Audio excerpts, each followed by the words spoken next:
Move here.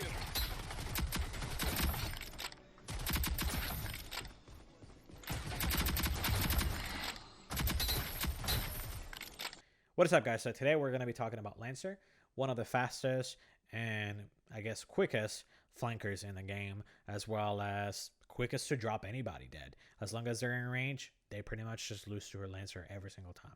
I'm going to try to make the video as fast as I can with just meat and potatoes information, just the most basic things on how to get out there, play as a Lancer, get good at Lancer. I don't think she has that high of a ceiling to actually get good, but I think that she has, not a ceiling. She doesn't have that high of a ground to really get started with her, but she does have a pretty high ceiling when it comes to mastering her. I'm not a master at Lancer by any means, but I am pretty good at her as it stands right now. Quick and quiet is her ability. This is one of the best abilities, if not the best ability in the game, in my opinion. Pretty much, you just press it, you go. They cannot hear your footsteps. I don't know why it says quieter movements. For the most part, I never heard a Lancer coming up to me if they pop this, and I don't think any enemies have ever hurt me if I pop this. On top of that, it says immunity to reveals, which is great if you're going against the Dallas. You can pop this, you'll be just fine. And other characters like maybe Phantom as well with her smoke grenade, if I'm not mistaken. So you pop this, you get to from point A to point B as fast as you can, and they cannot hear you. And the movement speed increase on it is ridiculous. It's too good. It's way too much. You literally get ahead of anybody and everybody. If you're attacking, you can get to point A or point B on most maps right at the same time that they are also arriving. So they pretty much don't expect you to be there yet.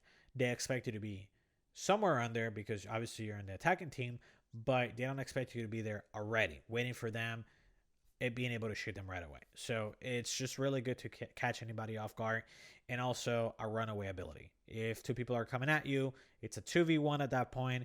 You want to get away from them. You want to reset the fight, quick and quiet, get out of there, and then you can reset the fight, try to get a better upper hand on the engagement. Elusive is her passive. Anytime you roll, you will reload your weapon full. Whether it's a shotgun, SMG, it doesn't matter what weapon you have on, you will fully reload it every single time you dodge roll. So it's too good as well. It's really good to 2v1. I've had it where I 3v1 people before, so it definitely works. Obviously, the 3v1, the enemy team was just missing a lot of shots, so of course, it's not going to be happening every single time, but it is really good of a passive. As far as the combat loadout, this is exactly what I do every single time for the most part. Round one, I get a semi-sticky grenade. It's not semi-sticky. Semtex Grenade, whatever. Sticky grenade. Let's just call it sticky grenade. I get the sticky grenade level 1 just because it's too good of an active. And pretty much the gadgets, not an active, the gadgets. The gadgets are just really, really good when it comes to fighting when there's only pistols, because you really make people come out of place. You put them exactly where you want them, and then you just spray them down with your team when everybody has pistols. It's too good. It's an easy kill as well. If you sticky somebody, which the throwing speed is not that slow, so you can definitely just sticky somebody while they're coming up to you, get them out of the way, shoot the next person. Now you got 2 kills. Now you got a bunch of cash. You guys probably are going to win the round. Or you can also defend a point pretty easily. If somebody's coming around the corner, it's 2 people, throw the grenade, make them spread out, and see if you can either get somebody or pretty much, take a bunch of their health away, and now you can actually spray them down with your Spitfire. Sometimes you want to upgrade the Spitfire. I personally don't. It really depends on your aim. If you're not that good at aiming, I would say get the tier 2 Spitfire. This will have less of a recoil, so you actually will be able to just aim it down a little bit easier. And it also gives you an extra 5 bullets. 5 bullets in this is equivalent to about 70 damage if you're not hitting headshots, okay? So it's definitely worth it for some people who are not that great at aiming, but I think it puts you in a disadvantage if you didn't get the sticky grenade in most engagements, if the other team does have gadgets that they can throw you out in the open with. After that, you want to get the SMG, and with the SMG, it's just pretty much plain and simple. You just aim down sights if you're in mid-range. If you're not anywhere mid-range, just don't aim. Literally just hit fire every single time you will get them anyways. It doesn't matter. Just hip fire, hip fire, hip fire. Don't aim down sights if you're in a close range. It's completely useless unless you're really good at getting headshots and you actually have good tracking abilities with your mouse. Okay. Tier 2 is what you want to go with pretty much as soon as possible. It increases the damage on the range. So when you do end up sights and you are on a mid-range fight, the other person has an assault rifle, you only have the SMG, you can still take some of those fights. Even if they're a little bit hurt, you will pretty much down them completely. And sometimes if they're not, if they miss a couple other shots, you will win that fight every single time if you're getting headshots. So it's definitely good. As you can tell, it does a little bit less damage per shot as the Spitfire, just one, but the fire rate is a little bit higher. So it's definitely worth going at every single time. Tier 3, the mag size, I personally, honestly don't need it most of the time. With the 24, you will kill anybody unless you just literally miss your whole clip. With the 34, you will be able to kill somebody and then be either finishing off somebody who was already damaged or get them to half roll and kill them. But at that point, if you're having to roll to keep the next fight, you don't really need the extra 10 bullets because if you roll, you already get the 24 back, so you're back up at the full clip. I personally don't go tier 3 unless I can afford to at that point. So I would go SMG, get it to tier 2 as fast as I can, and then after that, I would jump into Life Drain. Life Drain is just too good of a passive.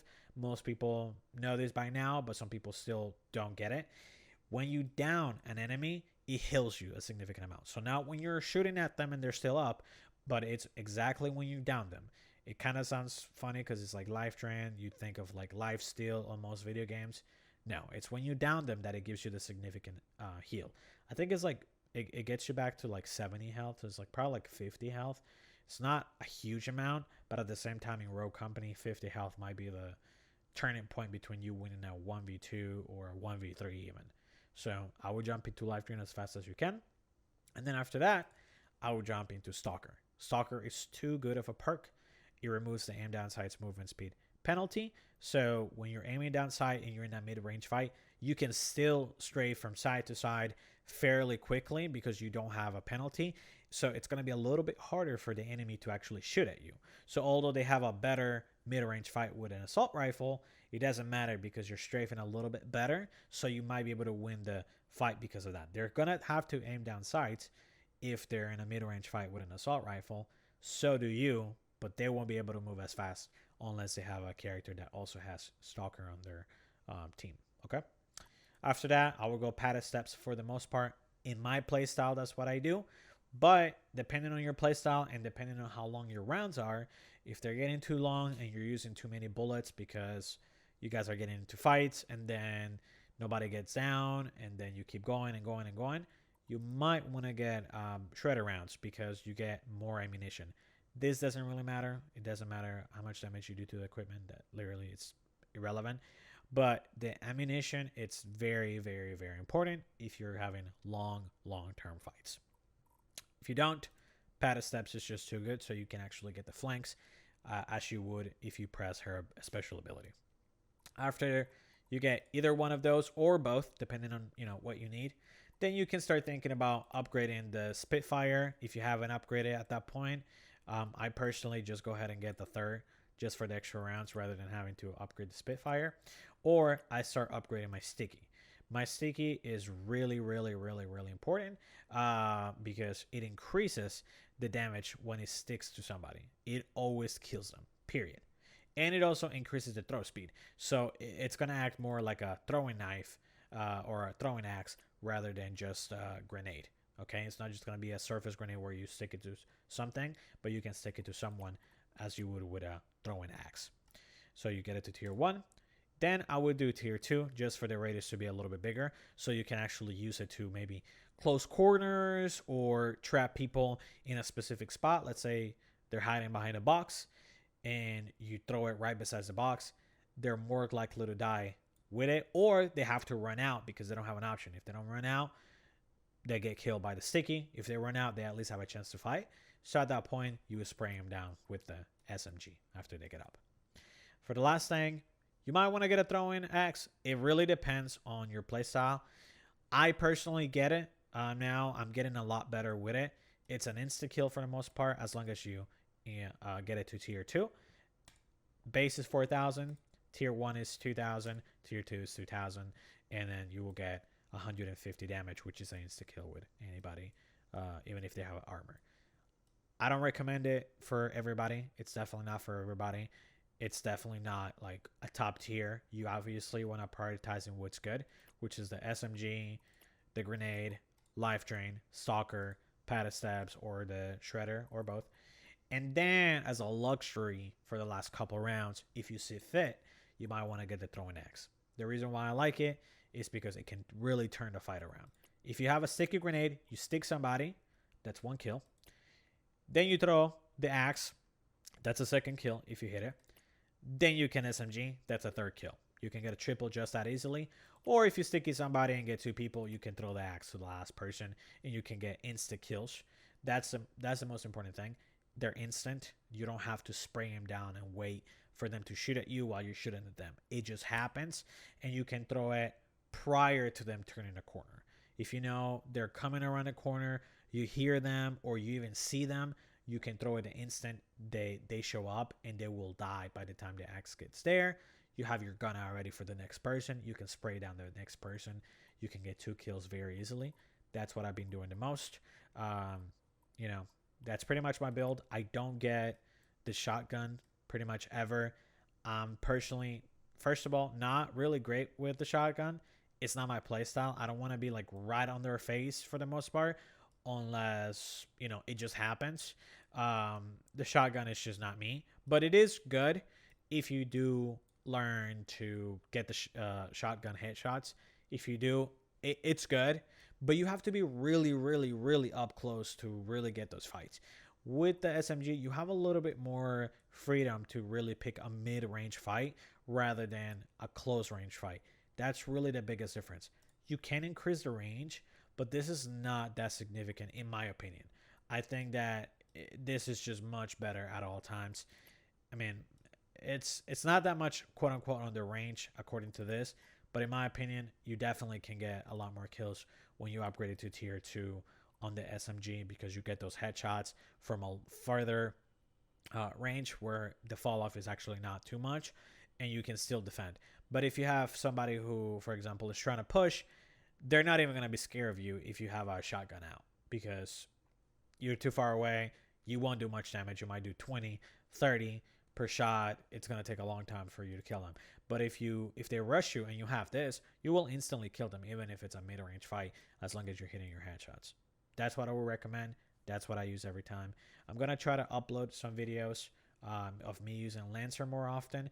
I have quite a few streams with Lancer, but some of those VODs, unfortunately, either they don't have the correct sound or their quality is not that great because it got uploaded to Twitch. So, you know, I'm going to try to get some recorded when I'm not streaming, so I can showcase some of the things that I've been talking about in this video.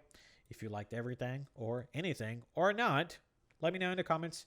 Let me know what I can do better. Let me know what you guys would like to see me review. I also play a lot of Phantom, and I'm playing a lot of Talon recently in a really funny way. So I'm going to be uploading more videos of that. If you'd like to see those, hit the subscribe button, and thank you for watching. Peace.